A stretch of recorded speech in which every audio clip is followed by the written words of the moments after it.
What's up? My name is Seth. I'm a director of photography and filmmaker. Today we're going to be breaking down some scenes from the Yorkie Werewolf, a feature film that I DP'd and edited.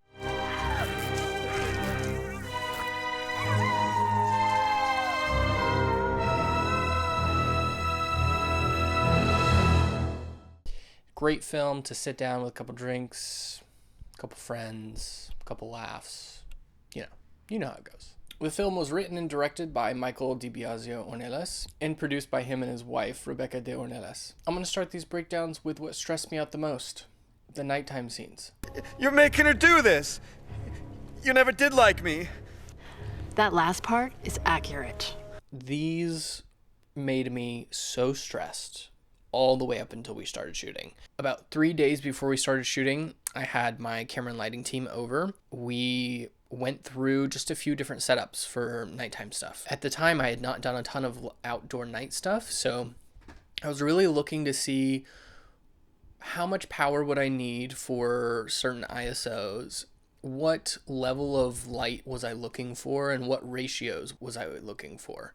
I think ratios is one of the biggest challenges and things to focus on, which I never really thought about, but you are trying to balance the ambient light, you're trying to balance your light you're bringing in. We did that a few nights before we started shooting, and it was a great time to just meet the camera team and all of us get to know each other a little bit before we started. I got a sense of understanding of what we could do, and I felt so much more confident because I don't know how you are, but I am not someone who likes to BS my way through stuff. I really like to feel like I know what I'm doing before we start shooting, and this was a way for me to feel that confidence.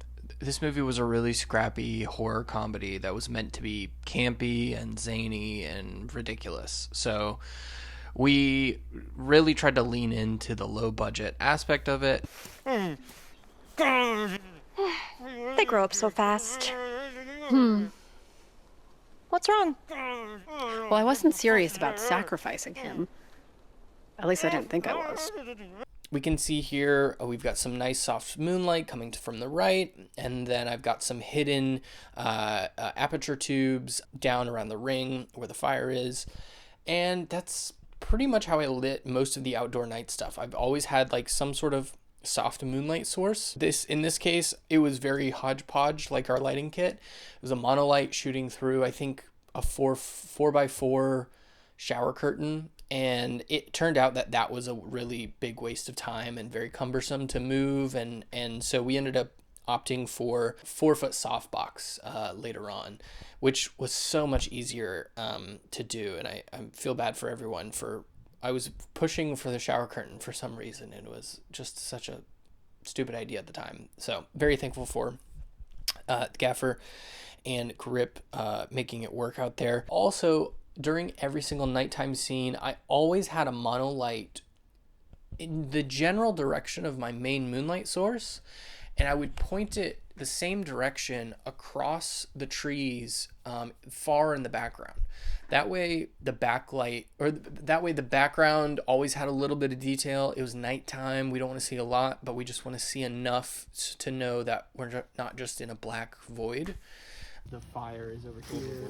I used the firelight to key, moonlight to backlight, and it worked out really well. A lot of this looks really beautiful. And then from shot to shot, I was just tweaking, moving things here and there. When dealing with such a large space, I was finding you need a lot of light, and I was not used to that. I usually shoot a lot of small stuff. So, we've got like 5 actors in a scene, and all of them need to be seen in some way. And I am used to, lighting one person. So, realizing that and realizing, okay, if we have like small kit stuff and I don't have large lights, I can't just blanket them all with one thing.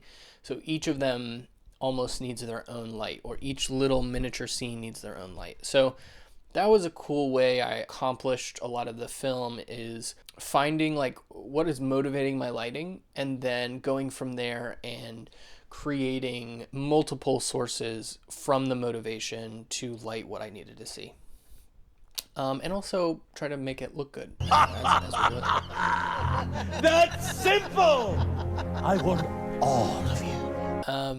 Moving on to the very beginning of the film, not when we were shooting, but the actual beginning of the film and the last section that we shot, this was wild. We found out, we were looking in the weather reports and we saw snow coming, and we said, okay, is this gonna work? Will this work for the movie? For the timeline of the movie, it worked. So we just committed to it, and it was freezing, and it was below 32 degrees Fahrenheit some nights, but we made it work.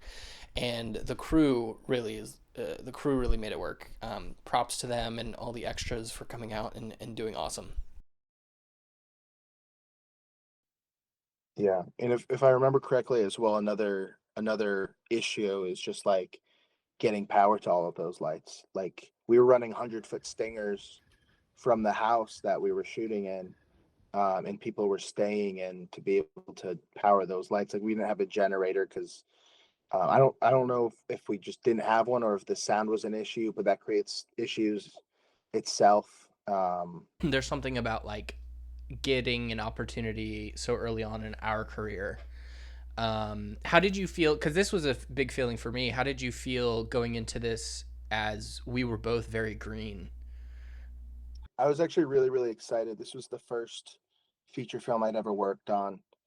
I mean, this was the first feature I know that you worked on, and like your dream as a filmmaker is to work on a feature film. We grew up watching movies, that's why we do it. And so to be able to have this scrappy horror comedy movie and, make movies with people that you've worked with before, I was just like ecstatic. I was pumped to do it. Do you have a favorite lighting setup from the scene or from the movie? Well, I mean, honestly, we talked about it a little bit, but I loved the night exterior torches. Just having this like warm kind of circle of light, and then everything else is kind of contrasty daylight, nighttime. I thought that was really fun. I loved some of the ending scenes we did where you had the green orbs and you had snow, and we got to play with green LEDs and having hints of green in that same night exterior. Um, and I think just having night exteriors with snow in general, like you're it's just giving you a blank canvas to spread light and really um, see the night better. So those come to mind. You know?